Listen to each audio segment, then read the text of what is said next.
యెహోవాను సన్నుతించుడి, ఆయనను ఘనపరచుడి, ఆయనను మహిమపరచి కీర్తించుడి. యెహోవాను సన్నుతించుడి, ఆయనను ఘనపరచుడి, ఆయనను మహిమపరచి కీర్తించుడి. నా అంతరంగమా పొందిన ఉపకారములను దేనిని మరువక కొనియాడుమా.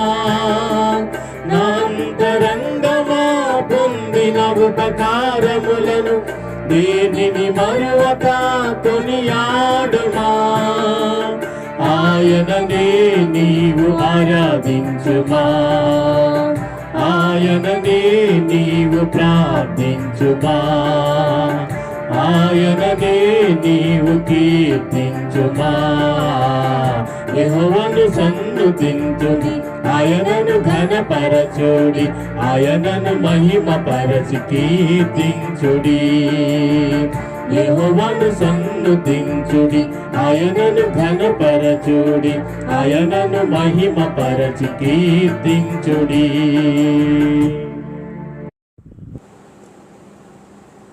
మన తండ్రి దేవునియు ప్రభువైన యేసుక్రీస్తు నుండి కృపయు సమాధానము మీకు కలుగును గాక.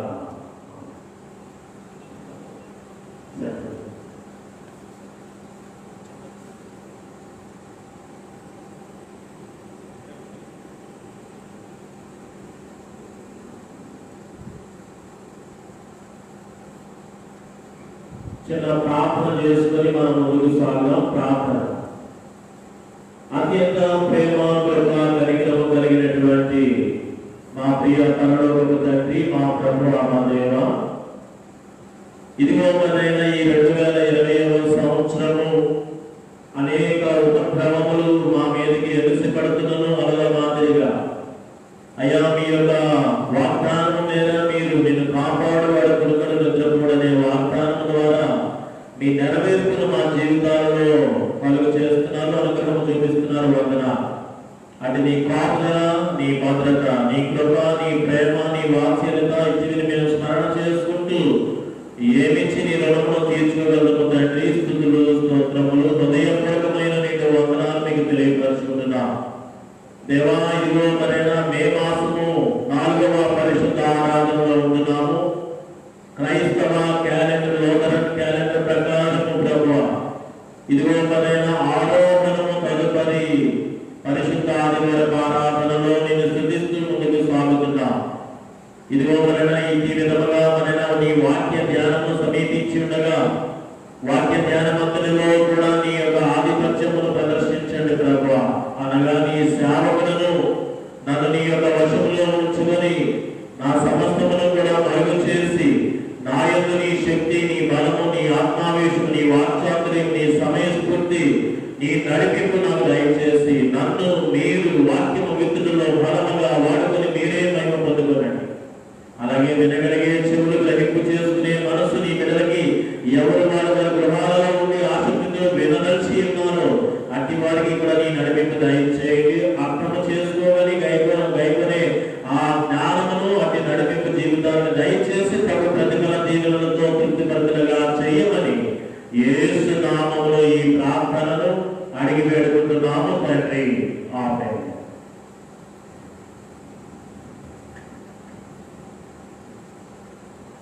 మొదటిగా 2020వ సంవత్సరము యేసు ప్రభువారు పునరుత్థానుడై తిరిగి లేచి 40 దినములు గడిచిన తర్వాత 40వ దినమందు, అనగా మన యొక్క క్యాలెండర్ ప్రకారము ఈ గడిచిన గురువారపు దినమందు 21వ తారీఖు, మన క్యాలెండర్ ప్రకారం 21వ తారీఖున యేసు ప్రభువారు తాను చెప్పిన విధముగా 40 దినముల వ్యవధిలో ఆయన 40వ దినమందు తిరిగి ఎక్కడ నుండి పంపబడ్డాడో మరలా అక్కడికే తండ్రి వద్దకు ఆయన ఆరోహణుడయ్యాడు. అవరోహణం అంటే పై నుండి కిందకి రావడం, ఆరోహణం అంటే క్రింద నుండి పైకి వెళ్ళడం. అయితే ఈ దినము ఆరోహణము మనము జరిగించుకొని 21వ తారీఖున మొదటి పరిశుద్ధ ఆరాధనలో ఉన్నాం. ఈ ఆరాధన తర్వాత ఆదివారం ఆరాధనలో కూడా చక్కని వాక్యం అందించే అవకాశం చాలా సంతోషం నా బట్టికి. అయితే ఇందులో బట్టి దేవాది దేవునికి నా నిండు హృదయపూర్వకమైన వందనాలు తెలియపరుస్తున్నా. పెద్దలు మరి చైతన్య గారు మిగిలిన సహాయకులు మరి మీకును ఎవరి గృహాలలో వారు నుండి వాక్యము ఆరాధన ఎడల రాలేక ఎంతో కృష్ణ తపన ఆశ కలిగి ఎంతో ఎదురు చూస్తూ ఈ రీతిగా పాల్గొంటున్న ప్రతి ఒక్కొక్కరికి కూడా ప్రభు పేరట నిండు వందనాలు ఈ యొక్క ధ్యానంలోని ఆహ్వానాన్ని కూడా తెలియపరుస్తున్నా. లేఖన భాగాలు చదువుగా మీరు విని ఉన్నారు కదా. పేతురు రాసినటువంటి మొదటి పత్రికలో 4వ అధ్యాయము 7వ వచనం ప్రారంభించి 11వ వచనముల గల లేఖన భాగం. అలాగే సువార్త పాఠ్య భాగము యోహాను సువార్త 15వ అధ్యాయము 26వ వచనము ప్రారంభించి 16వ అధ్యాయము 4వ వచనం వరకు దీని కొనసాగింపు ఇవ్వడం జరిగింది. ఈ రెండు లేఖన భాగాన్ని ఆధారంగా చేసుకొని యేసు ప్రభు ఆరోహణకు చెందినటువంటి ఆ విషయాన్ని ఆధారంగా చేసుకొని మాటల ప్రస్తావన ధ్యానం కొనసాగించాలనే ఆశ, అలాగే ఈ యొక్క ఆరోహణము గురించినటువంటి మాటలు తెలియపరుస్తూ, అలాగే పత్రికా పాఠ్యభాగ ఆధారంగా ఈ అంతములోగా మనము జీవించవలసినటువంటి జీవన విధానము అనేది మనం ఒకసారి అక్కడ చూద్దాం.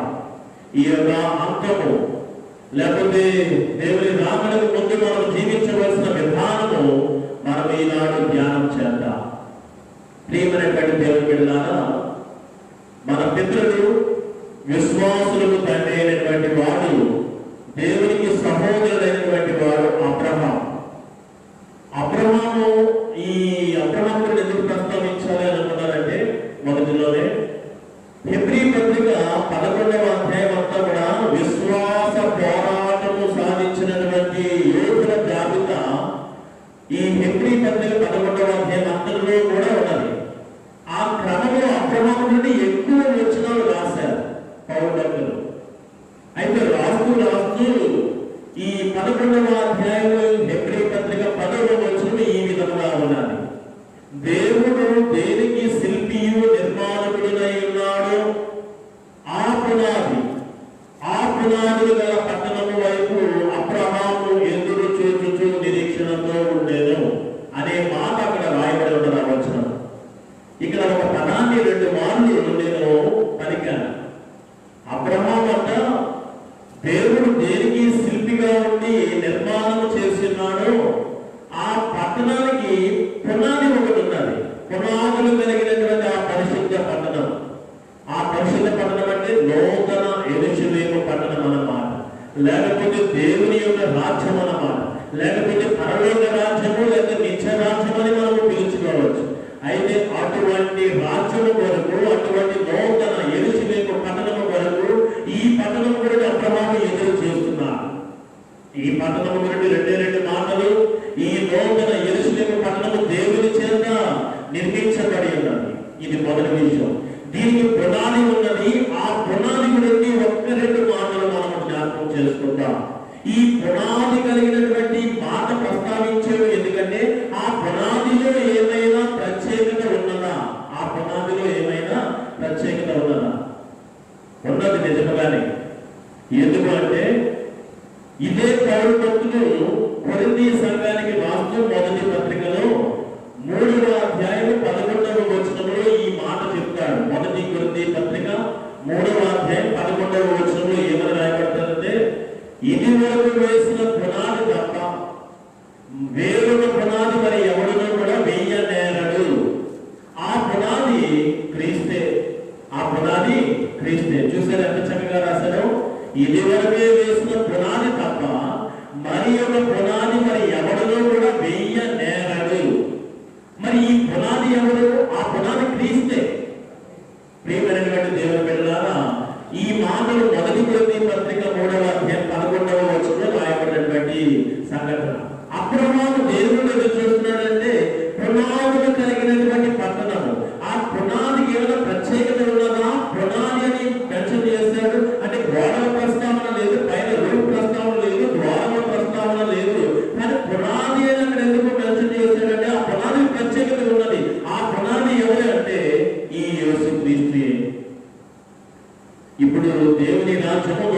యెరూషలేము పట్టణానికి ఆధారమైనటువంటి వాడు, పునాదిగా కలిగినటువంటి వాడు అంటే యేసుక్రీస్తు ప్రభువారు. ఇప్పుడు యేసుక్రీస్తు ప్రభువుని ఆయన జీవిత విధానంలో కూడా 4 సంగతులు ప్రాముఖ్యమైన పునాది కలిగినటువంటి, పునాదిగా మనకు సంబోధిస్తున్న యేసులో 4 ప్రాధాన్యమైన విషయాలు ఈ దినాము మనం జ్ఞాపకం చేసుకోవాలి. ఈ 4 పునాదిలో భాగంగా 4 పిల్లర్స్ మాదిరిగా 4 స్తంభాలుగా మనం చూడాలి. ఏమిటంటే యేసు జననము ఒక పిల్లరు, ఒక స్తంభము. యేసు మరణము అది మరి ఒక పిల్లరుగా, యేసు పునరుత్థానం ఇది మరి ఒక స్తంభముగా, అలాగే ఆ క్రమంలో ఇదిగో నేను ఈ దిన ప్రత్యేకంగా చెప్తున్నాను కదా, ఆరోహణము, మన ప్రభుని యొక్క ఆరోహణము. 4వ పునాదిలో 4 ముఖ్యమైన స్తంభాలు. క్రీస్తు అనబడుతున్నటువంటి ఈ పునాదిలో 4 ప్రాముఖ్యమైన విషయాలు, 4 స్తంభాలుగా, పిల్లర్స్ గా మనము జ్ఞాపకం చేసుకోవాలి. యేసు జననము, యేసు మరణము, యేసు పునరుత్థానము, అదే మాదిరిగా యేసు ప్రభుని యొక్క ఆరోహణము కూడా ఈ పునాదిలో భాగమే. ఈ 4 ఒకటి తీస్తే మరొకటికి విలువ లేదు. ఉదాహరణకు ఆరోహణము లేకపోతే ముందు కూడానికి విలువ లేదంటే, యేసుక్రీస్తు జననం అనేది లేకపోతే యేసుక్రీస్తు మరణానికి, పునరుత్థానానికి, ఆరోహణానికి విలువ లేదంటే, యేసు ప్రభు మరణం లేకపోతే మిగిలిన 3 పిల్లర్స్ వ్యర్థమే. ఈ 4 ఒకదానికి ఒకటి ఏది కూడా తీసుకుపోదు. పునాది అంతయు కూడా ఈ 4 గాజుల మీదే చాలా బలముగా పునాది అంతయు కూడా వేయబడింది. ఇట్టి జనన, మరణ, పునరుత్థాన, ఆరోహణము మీద ఆ నూతన యెరూషలేము పట్టణము నిర్మించబడింది. ఆధారపడి ఉన్న సమస్త ప్రజలకు కూడా ఈ 4 విషయాలే ఆధారం. దానిలోకి ప్రవేశించాలి అంటే ప్రియమైనటువంటి దేవుని బిడ్డలారా, యేసు జననానికి చాలా సాక్ష్యాలు ఉన్నాయి కదా, ప్రవచనాలు. ఆలకించుడి, కన్యక గర్భవతి అయి, ఆ ప్రవచనాల సాక్ష్యం ఉన్నది. యేసు జనన విధానంలో యోసేపు సాక్ష్యం ఉన్నది, మరియ సాక్ష్యం ఉన్నది, జకరియా సాక్ష్యం ఉన్నది, ఎలిజబెత్ సాక్ష్యం ఉన్నది, లేఖనాలు సాక్ష్యం ఉన్నాయి. సాక్ష్యాలు ఉన్నాయి. ఒక పిల్లలకి చక్కని సాక్ష్యాలు, అది అబద్ధము కాదని చెప్పడానికి చక్కని సాక్ష్యాలు ఉన్నాయి, రుజువులు ఉన్నాయి. అలాగే యేసు మరణించాడు అనడానికి కూడా రోమా సామ్రాజ్యము, అక్కడ యోనా మత పెద్దలు, ప్రజలందరూ, అలాగే చివరిగా మరలా ఆయనను పల్లెముతో ప్రక్కలు పొడిచిన శతాధిపతి చక్కని సాక్ష్యముగా ఉంటున్నాడు. జననానికి సాక్ష్యాలు ఉంటున్నాయి, మరణానికి కూడా చక్కని సాక్ష్యాలు కూడా ఉంటున్నాయి, పునరుత్థానానికి కూడా చక్కని సాక్ష్యాలు ఉంటున్నాయి. ఆయన విడిచిపెట్టిన వస్త్రము మొదలుకొని, ఖాళీ సమాధి మొదలుకొని, దేవదూతలు మొదలుకొని, దర్శించినటువంటి మగ్దలేని మరియు, యాకోబు తల్లి అయిన మరియు, సలోమియు, ఇతరమైనటువంటి అనేక మంది స్త్రీలు, ఆ తర్వాత అపోస్తలులు, వీరందరూ కూడా యేసు పునరుత్థానానికి సాక్షులే. ఇలాగా పునాదిలో భాగముగా జననము, మరణము, పునరుత్థానానికి సాక్షులు ఉన్నట్లుగానే ఆరోహణానికి కూడా సాక్షులు ఉన్నారు, సాక్ష్యం ఉన్నారు. ఏమిటి ఆ సాక్ష్యం అంటే, ఈ ఆరోహణం గురించి శ్రద్ధ కలిగిన వారు చదువుకునే ఉంటారు. లూకా సువార్త 24వ అధ్యాయము 50వ వచనము, 51వ వచనము ఈ విధముగా ఉన్నాయి. ఆయన మాట్లాడొచ్చు, బేతనియా ప్రాంతములకు వారిని తీసుకుని వెళ్ళి, అక్కడికి బేతనియా అన్నారు అంటే మరలా మీరు ప్రాంతములు పర్టికులర్ గా ఫోకస్ చేయొద్దు. ఎందుకంటే అపోస్తల కార్యముల గ్రంథము ఆ 1వ అధ్యాయము ఆ 9, 10, 11 వచనాలకి అక్కడ కరెక్ట్ గా రాయబడి ఉన్నది. ఒలీవ కొండ అనే ప్రస్తావన. బేతనియా, ఒలీవ కొండ చాలా సమీపముగా, సన్నిహితంగా ఉంటాయి ఈ 2 ప్రదేశాలు. కాబట్టి యేసు ప్రభువారు ఆయన పునరుత్థానుడైన తర్వాత ఈ వీరందరినీ కూడా బేతనియా ప్రాంతంలో ఒలీవల కొండకు తీసుకుని వెళ్ళి వారి మీద చేతులు వచ్చి వారిని ఆశీర్వదిస్తుండగా, ఈ ఆశీర్వాద సమయంలోనే ఆశీర్వదించుచుండగానే వారిలో నుండి యేసు ప్రభువారు ప్రత్యేకింపబడి ఆ తర్వాత ఆరోహణుడై ఆయన తండ్రి కుటుంబాసులకి వెళ్ళిపోవడం మనము చూస్తాం. ఇది లూకా సువార్త 24వ అధ్యాయంలో 50-52 వచనాల సారాంశము. ఒలీవల కొండని చెప్పడానికి కారణము అపోస్తల కార్యముల గ్రంథం 1వ అధ్యాయము 9 నుంచి 12 వచనాల గల లేఖనంలో వారు అక్కడ ఇంకా ఆకాశం వైపు కన్నులు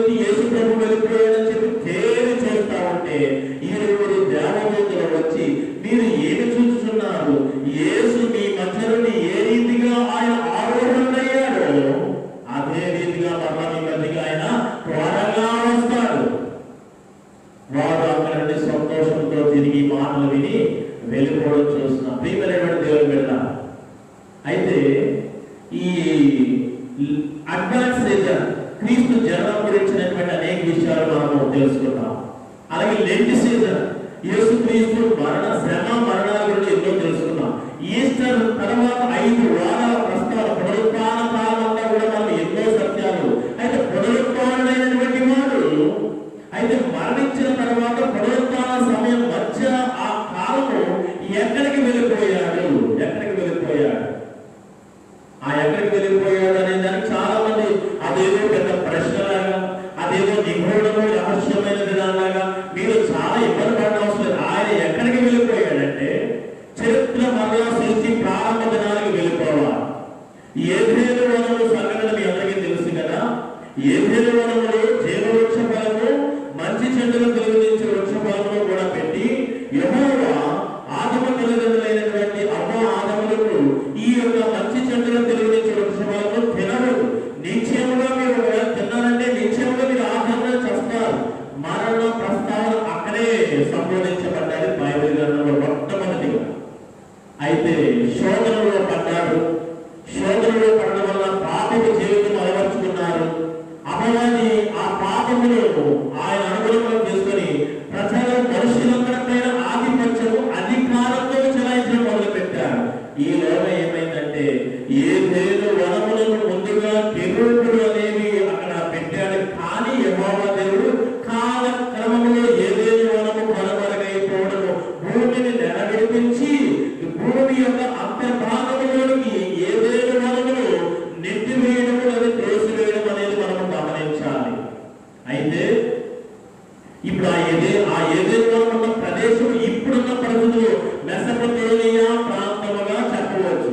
ఎందుకంటే సరైన ఆధారాలు కూడా లేవు. ఎందుకంటే ఆ ఏదేను వనము కనుమరుగైపోయిన తర్వాత భూగర్భంలోనికి త్రోసివేయబడిన తర్వాత ఏమైందంటే నోవాహు జలప్రలయం అప్పుడు భూమి యొక్క సకల విధ రూపములన్నీ కూడా మారిపోయాయి. ఎందుకంటే ఆ 4 నదులు ఉన్నాయి కదా, పీహోను, గీహోను, హిద్దెకేల, యూఫ్రటీస్, ఆ నదుల యొక్క ఆధారంలో ఈ యొక్క ఏదేను వనము దిగుతామా అంటే ఈ జలప్రలయంలో సముద్రాలతో పాటుగా నదులు కాలువలన్నీ కూడా రూపాలు మారిపోయాయి. ఏదో ఒక కొంచెం ఆధారంగా మెసొపొతేమియా ప్రాంతమై ఉండవచ్చు. ఏదేను వనం చూడని చిన్న ఆధారం అంతే. అయితే ఇది ఒక విధమైనటువంటి విషయం. అయితే ఈ లోక మానవుల మీద అధికారంతో యేసు ప్రభు తన యొక్క మాటల ప్రస్తావనలో వీర్కోడు సందేశాలు ఎక్కువగా ఉచ్చరించిన మాటలలో మరి యొక్క మాట ఏంటంటే ఈ లోక అధికారి. ఉదాహరణకి ఈ రిఫరెన్స్ మీరు చూసుకోనండి.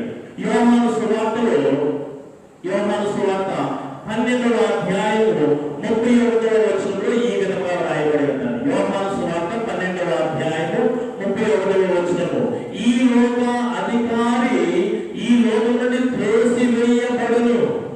చూసారా, ఈ లోక అధికారి అంటే ఈ లోకానికి అధికారులు ఉన్నారన్నమాట. ఏదేను వనంలో జరిగినటువంటి ఆ సంఘటన ద్వారా ఈ లోకము మనుషులందరిపైన కూడా అధికారంలో అపవాది కలిగి ఉన్నారు. నా భావన మీకు అర్థమవుతుంది అనుకుంటున్నా. యేసు ప్రభువే స్వయంగా వచ్చి ఈ లోక అధికారి త్రోసివేయబడును అని అక్కడ చెప్తున్నాడు. యోహాను సువార్త 12వ అధ్యాయం 31వ వచనంలో. తర్వాత కొంచెం వచనాలు దాటుకొని వెళ్ళి 14వ అధ్యాయం 30వ వచనానికి వచ్చేసరికి నేను ఇక మీతో మాట్లాడు, శిష్యులతో అంటున్నాడు, నేను ఇక మీతో మాట్లాడు. ఎందుకంటే ఈ లోక అధికారి రానయ్య ఉన్నాడు, ఈ లోక అధికారి రానయ్య ఉన్నాడు. కాబట్టి నాతో వాడికి ప్రమేయమేమీ కూడా లేదు. అక్కడ ఏ మాట చెప్తాడు, నేను ఇక మీతో మాట్లాడను. యోహాను సువార్త 14వ అధ్యాయంలో 30వ వచనంలో సంఘటన నేను చెప్తున్నా. నేను ఇక మీతో మాట్లాడు, ఈ లోక అధికారి నానయ్య ఉన్నాడు. అయితే నాతో వారికి ఏమీ ప్రమేయము సంబంధం లేదు అని మరి ఒక మాట చెప్తున్నాడు. ఇకపోతే చివరిగా ఈ లోక అధికారి గురించి యేసు ప్రభు ప్రస్తావించినటువంటి మరి ఒక మాట 16వ అధ్యాయంలో యోహాను సువార్త 11వ వచనంలో, ఇదిగో వారికి తీర్పు తీర్చబడి ఉన్నది, వాడు ఇక తీర్పు పొంది నెట్టివేయబడిన వాడిగా ఉన్నాడు. యోహాను సువార్త 16వ వచనంలో ఈ యొక్క వచనాలు మీరు ఆధారంగా చేసుకొని యేసు ప్రభు సారాంశం ఏం చెప్తున్నాడంటే, ఈ లోకానికి ఒక అధికారి ఉన్నాడు. ఈ అధికారం ఎలా సంపాదించాడంటే, ఏదేదో సంఘటన ద్వారా మనుషుల పైన, సమస్త సృష్టి అందరిపైన కూడా వాడు అధికారి అయిపోయి శోధనలో పడవేసి పాపం అనే బంధకాల్లో పెట్టి ఈ బంధకాల్లో ఉన్న వాళ్ళందరికీ కూడా వాడు అధికారం అయిపోయాడు. ఈ అధికారంలో భాగంగా చనిపోయిన మరణం వాడే కదా క్రియేట్ చేశాడు, సృష్టించాడు. మరణానికి కారణం వాడే కదా, అపవాదైన బట్టి వాడే కదా, ఈ అధికారియే కదా. కాబట్టి వాడి ద్వారా కలుగు చేసిన మరణానికి వాడే అధికారిగా ఉన్నాడు. అంటే ఎవరైతే ఇంతవరకు ఈ దినం వరకు కూడా మరణించారో వారందరూ కూడా ఎక్కడ ఉన్నారు అంటే, ఇదిగో మనము రెస్ట్ ఇన్ పీస్ అంటాం కదా, లేకపోతే పరదైస్.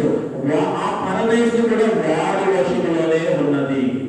ఈ లోక అధికార వశములోనే ఉన్నది. ప్రియమైనటువంటి దేవుని జనాంగం, క్రీస్తు వచ్చే వరకు నేను చెప్తున్నా, క్రీస్తు పునరుద్ధరణయ్యే వరకు కూడా ఈ మరణించిన వారి ఆత్మలు విశ్రాంతి పొందే ఆ స్థలము ఏ స్థలం అంటే పరదైసు.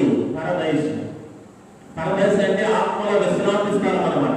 ఇది ఎవరి వశంలో ఉన్నదంటే ఈ లోక అధికారి యొక్క వశంలో ఉన్నది. అందుకనే పాతాళములో ఉంచబడినది ఈ ఆత్మల నివాసం ఉండే ఆ ప్రదేశం. అయితే యేసు ప్రభు మరణించిన తర్వాత పునరుద్ధరణయ్యేలోకి ఎక్కడికి వెళ్ళాడంటే, ఆయన మరణించిన ద్వారా, శిలువ ద్వారా సకల ప్రజల పాపములు పరిహరించబడి క్రయధనంలో చెల్లించి ఆ బంధకాలను విడుదల విమోచన కలిగించి రక్షణ జీవితానికి నడిపించి, ఒకవైపు భూమి మీద తండ్రి సమాప్తమైనదని ఒక సమస్త ప్రజలను అప్పగించిన బాధ్యతలు ముగించి విజయానంగా ముగించి తర్వాత కిందకి వెళ్ళి భూమి యొక్క అంతర్భాగం భూమి లోపలికి వెళ్ళిపోయి కింద భాగాలకు వెళ్ళి అక్కడ ఉన్న పాతాళంలో ఉంచబడిన ఆత్మల యొక్క ఆ స్థలము, ఆ పరదేశంలో ఏం చేశాడంటే యేసు ప్రభు వారు చేరగా ఆయన పట్టుకొని వచ్చేసాడు. పాపం బంధకాలు సమస్త ప్రజలకు విడుదల మాత్రమే కాదు, ఆయన అపవాదిని భూమి కిందకి వెళ్ళిపోయి అక్కడ ఉంచబడినటువంటి ఆత్మల విశ్రాంతి స్థలమును కూడా పట్టుకొని ఆయన అన్ని ఆత్మలకు పొరుగు తీరిన స్థలాన్ని పట్టుకొని ఆయన వచ్చేసాడు. 3 దినాలు మనకు కనపడ్డాడు. సప్తాహ దినమైన తర్వాత ఆయన ఆదివారం తెల్లవారుచుండగా అప్పుడు ఈ మిగిలిన ముందు రోజు ఏమయ్యాడు, ఇదిగో పాతాళంలోకి వెళ్ళి అక్కడ ఉండబడినటువంటి పరదైసం తీసుకుంటాం. ఇది ఎఫ్ఎస్సి పత్రికలో పౌరభక్తులు చెప్తున్నాడు. 4వ అధ్యాయం 8వ వచనంలో సారాంశం ఇదే. అందువలనే మాట ప్రారంభించబడి ఆరోపణ దినమందు చెరలుగా ఆయన పట్టుకొని వెళ్ళిపోతూ అక్కడ ఒక మాట చెప్పాడు. మనుషులందరికీ కూడా ఆయన ఈవులు కలుగు చేశారు. మనుషులందరికీ కూడా ఈవులు కలుగు చేశారు. అమ్మ ఒకసారి ఆ వచనం చదవండి. ఎఫ్ఎస్సి 4:8వ వచనం. ఎఫ్ఎస్సి పత్రిక 4వ అధ్యాయము 8వ వచనం. చక్కని మాట, ఈ దినానికి ఎంతో ప్రాముఖ్యమైన మాట. 4వ అధ్యాయం 8వ వచనం.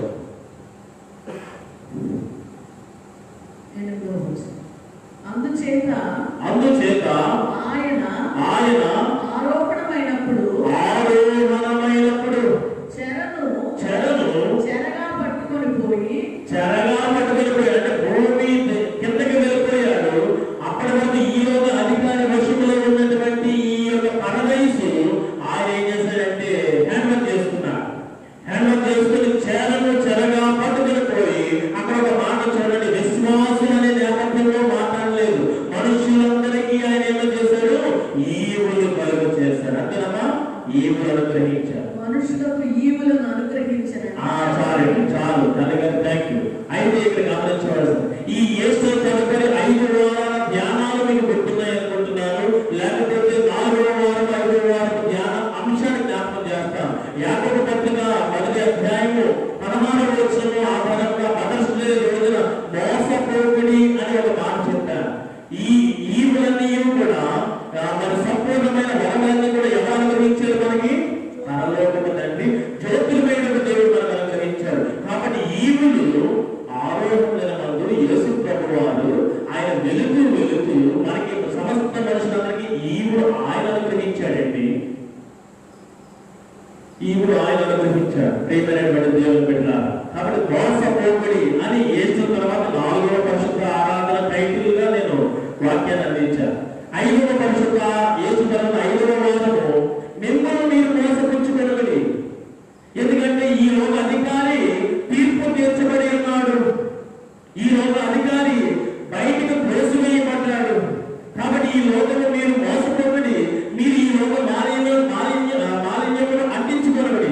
ఎందుకంటే ఈమె కలుగు చేసేవాడిని నేనే, మీరు నా యొక్క నిలిచి ఉండండి, నా మాటలు విని ఆ ప్రకారం జీవించడని 5వ పరిశుద్ధ ఆరాధనలో మనము ధ్యానము కొనసాగించాం. ఈ దినాన ఆ ఈమెను కలుగు చేసిన వాడు చనిపోయిన తర్వాత పాతాళంలోకి వెళ్ళి అక్కడ ఉంటున్నటువంటి పరదైసులు చెరగా పట్టుకొని మరలా 3వ దినమందు తాను చెప్పిన విధముగా మనకి దర్శనమిచ్చి తనను తాను ప్రత్యక్షపరచుకొని కనుపరుచుకొని మగ్ధలేని మరియకు, యాకోబు తల్లి మరియకు, సొలొమోనుకి మరియు కొంతమంది స్త్రీలకు ఆయన కనపరుచుకొని అపోస్తలులందరికీ కూడా ఆయన సుమారు 40 దినములు ఇక్కడ ఉండి ఆత్మరూపిగా 11 వారు ఆయన కనపరుచుకొని 40వ దినమందు తాను చెప్పిన విధంగా, అంటే ఈ ఒలివల కొండ మీద ఏం జరిగిందనుకుంటున్నారు? జననానికి సాక్ష్యాలు ఏ విధంగా ఉన్నావో మరణానికి కూడా సాక్ష్యాలు ఉన్నాయి. మరణానికి ఏ రీతిగా సాక్ష్యాలు ఉన్నావు, పునరుత్థానానికి సాక్ష్యాలు ఉన్నాయి. మగ్ధలేని మరియ, వస్త్రాలు, కాళీ సమాధి అన్నీ కూడా. అలాగే ఆరోహణానికి కూడా సాక్ష్యం ఉన్నది. ఏమిటా సాక్ష్యం అంటే ఈ వెలుగుల కొండ మీద నిల్చొని ఆశీర్వాదం పొందుకుంటున్నారే ఈ అపోస్తలులందరూ కూడా సాక్షులే. అదే ఈ విధంగా సువార్త పాఠ్యభాగం చెప్తున్నాడు.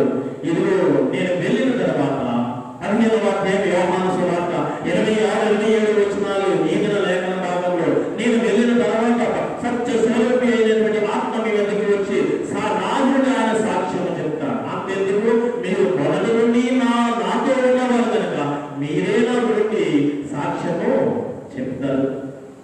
అలాంటి సాక్ష్యము కలిగినటువంటి సత్య సాక్ష్యాన్ని పట్టుకొని ఈ దినాన పత్రిక రాస్తున్నటువంటి పేతురు ఆ సాక్ష్యాన్ని ఎరిగిన వాడు కనుక ఆయన ప్రధానమైనటువంటి అపోస్తలుడు మొదటి 12 మంది మొట్టమొదటి వాడు కనుక ఆ సాక్ష్యమును మనకి తెలియపరుస్తున్నారు. ఈ దిన లేఖన భాగం.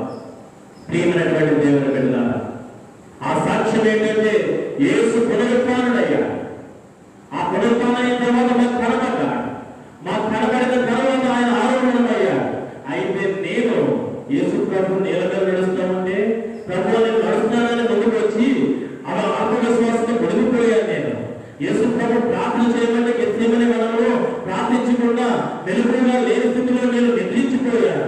యేసు ప్రభు చనిపోతానంటే ఈ ప్రాణానికి నా ప్రాణం అడ్డని చెప్పి ఇలాంటి 12 మాటలు చెప్పి నేను నా ఆత్మవిశ్వాసం చేత ఎన్నోసార్లు అవమానంతో పాటుగా ఎంతో నష్టము నా యొక్క జీవితానికి, ఆధ్యాత్మిక జీవితానికి తెచ్చుకున్నా. అయితే నా వల్లే మీరు ఉండకండి, విశ్వాసం చాలా శ్రద్ధ ఉండండి. ఎందుకంటే ఆయన ఏ రీతిగా పుట్టాడో, ఏ రీతిగా చెప్పినట్టుగా మరణించాడో, ఏ రీతిగా చెప్పినట్టుగా ఆయన ఆరోహణమయ్యాడో అదే రీతిగా చెప్పిన మాదిరిగానే మరలా ఆయన వస్తాడు. కాబట్టి ఆరోహణం తర్వాత విశ్వాసులు ఎలా జీవించాలి అంటే అంతకు ముందు నువ్వు జీవించవలసిన జీవిత దినములు ఇదిగో ఈ రీతిగా ఇక్కడ ఈ దిన లేఖన భాగము, ఈ దిన లేఖన భాగం ఎఫెసీ పత్రిక 4వ అధ్యాయంలో మనకి మొదటి పేతురు పత్రిక 4వ అధ్యాయం 7-11 వచనాలు మనకి చెప్పడం జరిగింది. అక్కడ ఏమన్నారంటే సుమారుగా ఒక 7-8 విషయాలు అంతమునకు ముందు మనము జీవించి కలిగి ఉండవలసిన విషయాలు అక్కడ చెప్పడం జరిగింది. వాటిని వివరించరు కానీ చెప్పుకుంటూ ఒక విధంగా వెళ్ళిపోతారు. మొదటిగా అంతానికి ముందు మనం ఏ రీతిగా జీవించాలంటే అంతమున్నదని గ్రహింపు కలిగి మనసులో పెట్టుకొని, అంతములో మనసులో పెట్టుకొని మనం జీవించాలి. అయితే అన్నింటి అంతము సమీపముగా ఉన్నది. చూడండి 7వ వచనం. బైబిల్ మీరు అందరూ తీసి పెట్టారా? మీ గృహాలు బైబిల్ పట్టుకునే ఉండాలి. ఏదో స్క్రీన్ మీద నేను చెప్తున్నాను కదా అని చెప్పి మరి యాంత్రికమైన ఆరాధన వద్దు. మీరు దేవుని సన్నిధిలో ఉన్నట్లుగానే మీరు ఆరాధన పాల్గొనండి. మొదటి పేతురు పత్రిక 4వ అధ్యాయము 7వ వచనంలో సారాంశాన్ని నేను చెప్తున్నాను. అయితే అన్నింటి అంతము మనకు సమీపముగా ఉన్నది. ఇది పేతురు చెప్పాడు. మీరు కూడా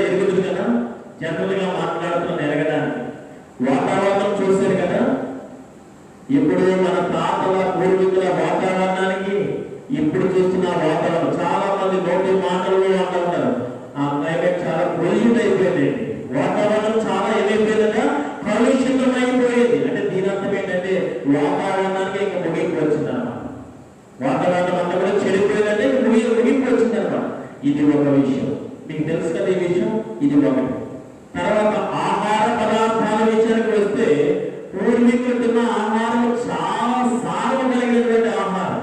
కానీ ఇప్పుడు మనం తింటున్నటువంటి ఆహారం కెమికల్స్ ద్వారా జనాభా సంఖ్య పెరిగిపోయేసరికి ఇంత జనానికి ఆహారం అందించడానికి కెమికల్స్ వాడి ఇప్పుడు మనం తింటున్న చికెన్ ఏదో ఇంజక్షన్ ఇస్తే చిన్న పిల్ల పెద్ద కేజీ కోడిగా మనకు కనబడుతూ ఉంటారు. ప్రతి పిండి పదార్థం, ప్రతి కూరగాయలు, ప్రతిదీ కూడా కెమికల్స్ ద్వారా అవి మనకు అందించబడుతున్నాయి. ఒక పక్కన ఆ వాతావరణం కలుషితమైపోయిందని నీకు తెలుసు కదా. రెండోది ఆహారం కలుషితమైందని నీకు తెలుసు కదా. మూడవది ఆరోగ్యాలు చూడండి. పూర్వీకులు ఎన్ని వందల సంవత్సరాలు జీవించేవారు. ఎన్ని వందలు. బైబిల్ ప్రకారము మెతూషెల, ఎరోదు, నోవాహు, ఆదాము వీరి దగ్గరికి వెళ్ళకపోయినా మీ తాతలు మన తండ్రుల దగ్గర ఒకసారి చూసుకుంటే 100 సంవత్సరాలు దాటి జీవించేవారు. ఇప్పుడు ఎంతకాలం జీవిస్తున్నారు? ఆయుష్ ఆరోగ్యం పడిపోవడం లేదా? ఒకవైపు వాతావరణము తరిగిపోయింది, ఆహారము ఇంకా దాని సారము కోల్పోయింది, ఆరోగ్యాలు ఆయుష్ తగ్గిపోయింది. అంటే చివరికి వచ్చేసి అలాగే సంబంధాలు కూడా చూడండి. ఈ దేశాల మధ్యన, రాష్ట్రాల మధ్యన సంబంధాలు చూడండి. ఉదాహరణకి మన తెలుగు రాష్ట్రాల్లో నీటి విషయమై చూడండి, చిన్న సంబంధం పైకి తెలియపరచట్లేదు కానీ కలిసి ఉన్నట్లుగానే నడుచుకుంటున్నారు. ఈ కరోనా వచ్చిన తర్వాత ఒక చైనాతో ఒక ఆస్ట్రేలియా ఏ రీతిగా ఉంటుంది, ఒక చైనాతో ఒక మరి అమెరికా ఏ రీతిగా తన వైఖరి చూపిస్తుంది. సంబంధాలు ఎలా ఉన్నాయి? దేశాలకి ప్రాంతాలకి కులాలకి మతాలకి మధ్యన సంబంధాలు ఏ రీతిగా ఉన్నాయి? చాలా చాలా కఠినమైనటువంటి, చాలా బాధాకరమైన సంబంధాలు. అంటే సంబంధాల విషయమై ఆహార, ఆరోగ్య, ఆయుష్, వాతావరణం అన్ని విషయాలు కూడా ఎలా ఉన్నాయంటే చెదలు వచ్చినాయి అన్నమాట. అదే చెప్పాడు పేతురు. అయితే అన్నింటి అంతలో సమీపంగా ఈ అంచెదినములలో విశ్వాసి మన ప్రభు ఆనందంలో వెళ్ళిపోయాడు. ఆయన ఎక్కడ వచ్చినప్పుడు వెళ్ళిపోయాడు. అయితే ఆయన వెళ్ళిపోయిన తర్వాత మనము విశ్వాసిగా నీవు జీవించవలసిన విధానం ఏమిటంటే అంతకు సమీపంగా ఉన్నానని చెప్పి దాని విషయమై మనము మొదలు పెట్టుకుని జీవించే వారముగా ఉండాలి. అంతకు సమీపంగా ఉండాలని యోచనలో నీ జీవించాలి. మొదటి విషయం. రెండవది కాబట్టి స్వస్థ బుద్ధి గలవారై అంటే దీని యొక్క అర్థం ఏంటో తెలుసా? ఉదాహరణకు స్వస్థ బుద్ధి చిన్న ఉపమానం యేసు ప్రభువారు చెప్పిన. ఒక తండ్రికి 2 కుమారులు. పెద్ద కుమారుడు తండ్రితో పాటుగా పొలము పశువులు చూసుకున్నాడు. చిన్న కుమారుడైనటువంటి వాడిని మనం ముందుగా తప్పిపోయిన కుమారుడు పిలుచుకుంటా ఉంటాం. వాడు తండ్రి దగ్గర నుండి లోకంలోకి వెళ్ళిపోయి సమస్తములో కూడా కోల్పోయిన తర్వాత అప్పుడు వారికి కలిగిందంట ఏమిటి? వారి బుద్ధి వచ్చి అప్పుడు నా తండ్రి ఎంత పనివాడు పనే బాగున్నాడు కదా అని చెప్పి బుద్ధి కలిగినప్పుడు వాడు మన తండ్రిని జ్ఞాపకం చేసుకున్నారు. అది స్వస్థ బుద్ధి అంటే.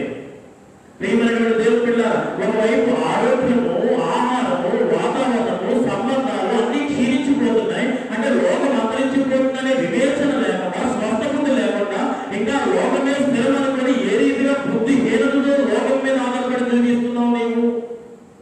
కాబట్టి మొదటి పేతురు పత్రిక పేతురు అంటున్నాడు, విశ్వాసి నీవైతే స్వస్థ బుద్ధి కలిగి జీవించాలి. బుద్ధిహీనులుగా నీవు జీవించవద్దు. కాబట్టి స్వస్థ బుద్ధి గలవారే. రెండో విషయం, తండ్రిని విడిచిపెట్టకుండా నిరంతరము దేవునితో సహవాసం, ఆత్మీయ సహవాసము కలిగి జీవించే స్వస్థ బుద్ధి. ఈ శరీర లోకానుసారమైన విషయాలకు మరి పాల్పడక దేవుని బిడ్డగా దేవునిలో ఈ అంచనాలు మనం గడపవలసినటువంటి స్వస్థ బుద్ధి కలిగి జీవించాలి. ఇది రెండవ విషయం. మూడవ విషయం, అయితే అన్నింటి అంతము సమీపమై ఉన్నది కాబట్టి స్వస్థ బుద్ధి గలవారై మెలకువగా ఉండాలి. ఎందుకు మెలకువగా అంటే టీవీ సీరియల్స్ పెద్దరాత్రిలోకి చూడడానికా కాదు, సినిమాలు చూడడానికా కాదు, సెల్ ఫోన్లు లేకపోతే దొంగచాటున మాట్లాడుకోవడానికా మెలకువగా ఉండడం, లేకపోతే మద్యము సేవించడానికా, లేకపోతే అర్ధరాత్రి వరకు పార్టీలు చేసుకోవడానికా మెలకువగా ఉండడం కాదు. మెలకువగా ఉండండి. దేవుడిని ప్రార్థన చేయడానికి మీరు మెలకువగా ఉండండి.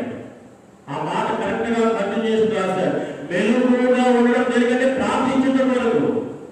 ఈ అంచనాలు అంతవరకు ముందు విశ్వాసిని ఎలా జీవించాలంటే అంతకు దగ్గర ఉండాలని వివేచన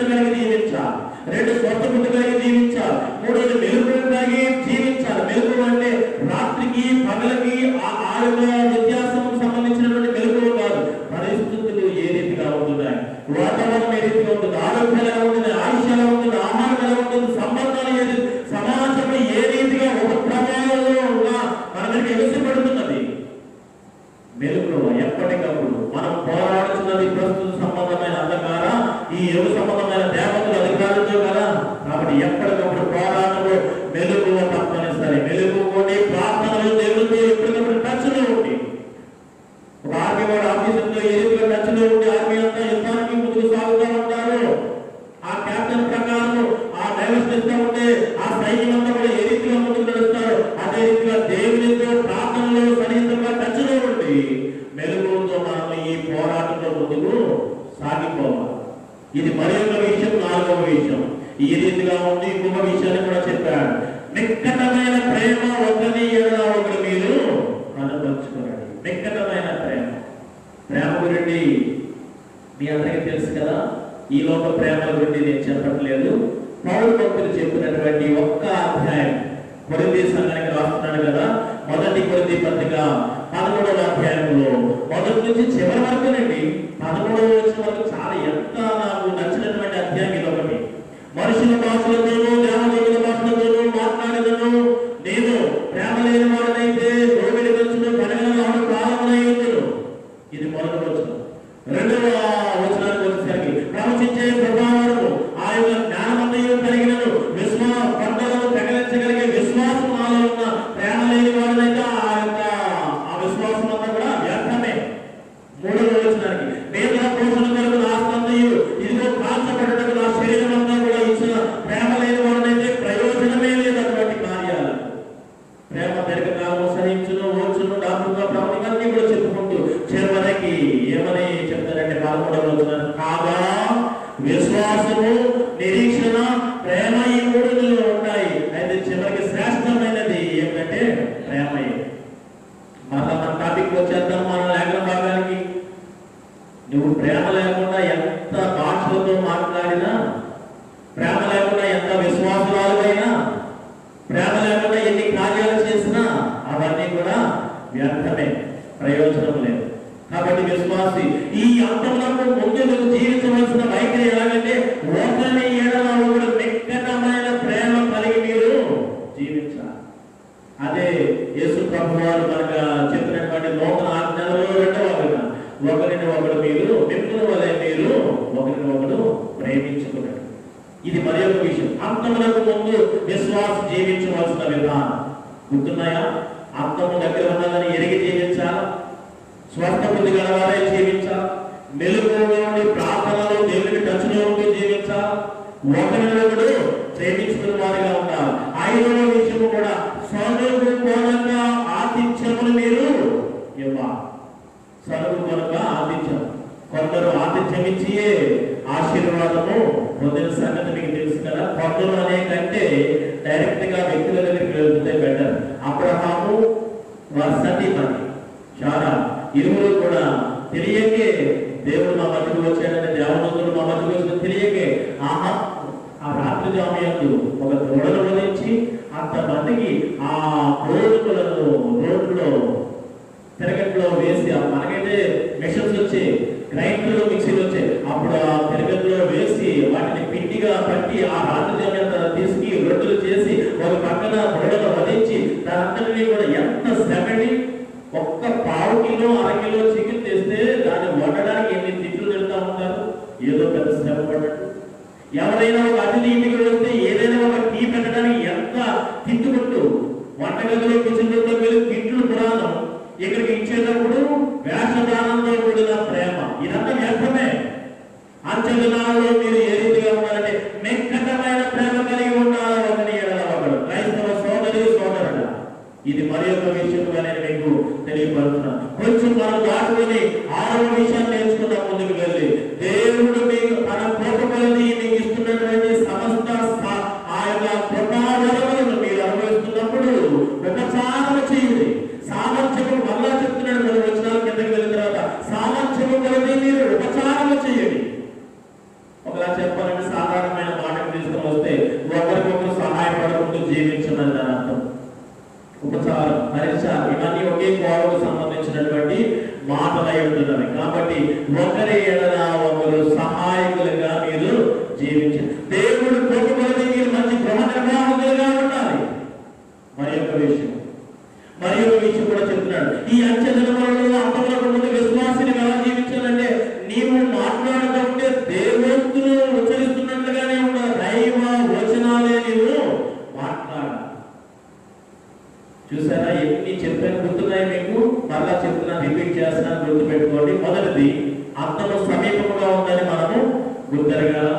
రెండవది మనము సత్ప్రవర్తన స్వస్థ బుద్ధి గలవారై ఉండాలి. మూడవది మెలకువతోటి ప్రార్థన చేయాలి. నాలుగవ విషయము ఒకరి ఎడల ఒకరు ప్రేమ కలిగి ఉండాలి. ఐదవ విషయము ఆతిథ్యం ఇచ్చుటలో స్వరములు అనేది లేకుండా ఉండాలి. ఆరవ విషయము ఆయన ప్రభావములు వెల్లడిపడుతున్నటువంటి మీరు ఉపచారం చేసేవారిగా ఉండాలి. సామర్థ్యము కలిగి ఉపచారం చేయాలి. ఏడవ విషయాన్ని కూడా చెప్తున్నాడు మీరు మంచి కృప పొందినప్పుడు మంచి గృహ నిర్వాహకులుగా ఉండండి. ఎనిమిదవ విషయం కూడా చెప్తున్నాడు అక్కడ మీరు దేవుని బిడ్డలు కాబట్టి అంతమునకు మీరు ఏమి మాట్లాడినా దైవోక్తులే మీరు మాట్లాడుతున్నట్లుగా మీ మాటలు ఉండాలి. ప్రియమైనటువంటి దేవుని బిడ్డల సమయము చాలా గతిస్తున్నది కాబట్టి నా సారాంశం మీకు అర్థమైంది అనుకుంటున్నా. యేసు ప్రభువారు ఆయన జీవితంలో ఆయన పునాదిగా కలిగి నాలుగు విషయాలు ఏంటంటే ఆయన జననము, ఆయన మరణం, ఆయన పునరుత్థానము, అలాగే ఇప్పుడు ఇద్దరు జ్ఞాపకం చేస్తున్నట్టుగా ఆయన ఆరోహణం. ఈ నాలుగు విషయాల యందు మనము నమ్మిక విశ్వాసం కలిగి ఉంటే ఆ పునాదిలో మనము కట్టబడిన వారిగా అబ్రహాము వలె ఎదురు చూసినట్టుగా దేవుడు దేనికి శిల్పియు నిర్మాణకుడై ఉన్నాడు. ఆ పునాది కలిగిన క్రీస్తును కలిగినటువంటి ఆ పట్టణంలోనికి మనము కూడా చక్కని పాలి వారముగా అవుతాం. ఆ పునాది యందు ఎంత విశ్వాసం కలిగి ఉన్నారు, ఎంత నమ్మిక ఉన్నారు, ఆ పునాది యందు ఎంత అవగాహన కలిగి ఉన్నారు, ఆ పునాదిని మనము కలిగి మనము జీవించగలిగితే ఆ పట్టణంలోనికి ఈ పునాది ద్వారా మనము ప్రవేశము కలిగి ఉండగలుగుతాం. కాబట్టి ఈయన గురించి మరిన్ని సాక్ష్యాలు చెప్పడానికి మరిన్ని 10 రోజుల తదుపరి పరిశుద్ధాత్మ దేవుడు మన పండుగ ఆచరిస్తాం మరలా వచ్చేవారు. అయితే ఆ దినమున ఆయన వచ్చి ఇంకెందుకు సాక్ష్యాలు చెప్తాడు. అయితే మీరు కూడా సాక్షులు అయినందుకు పేదల భక్తుడు ఇన్ని సాక్ష్యాలు మన మధ్య నుంచి మన విశ్వాసం నుండి మనం మరింతగా కృంగిపోకుండా మనం బలపడడానికి ఎందుకు ఆయన వెళ్ళిపోతూ చేతులు వచ్చి ఆశీర్వదించి ఆయన వెళ్ళిపోతూ చెరగా పట్టుకుని పోతూ ఆరోహణ దినమందు ఆ ఆరోహణ దినమందు చేసిన మరి ఒక కార్యం ఏంటంటే మనుషులందరికీ కూడా ఈవులు అనుగ్రహించి వెళ్ళారు. కాబట్టి లోకము ఏదో ప్రసాదించిందని చెప్పి మోసపోబడి నిన్ను నీవు లోకము మానని నటించుకొని నీవు మోసపోవద్దు. విలువాడిగా ఉండండి. ఆ ప్రకారం వాక్యానుసారంగా జీవించండి. అంతము సమీపంగా ఉన్నదని స్వస్థ బుద్ధి గల వారి ప్రార్థనలో వెలుగుకోండి. తప్పనిసరిగా ఒకరొకరు ప్రేమించుకుంటూ ఆతిథ్యం ఇచ్చుకుంటూ మంచి గృహ నిర్వాహకులుగా ఉంటూ అలాగే ప్రభావాలు పొందుకున్నది మీరు ఉపచారం చేస్తూ దేవుడు కలుగుతూ జీవించండి.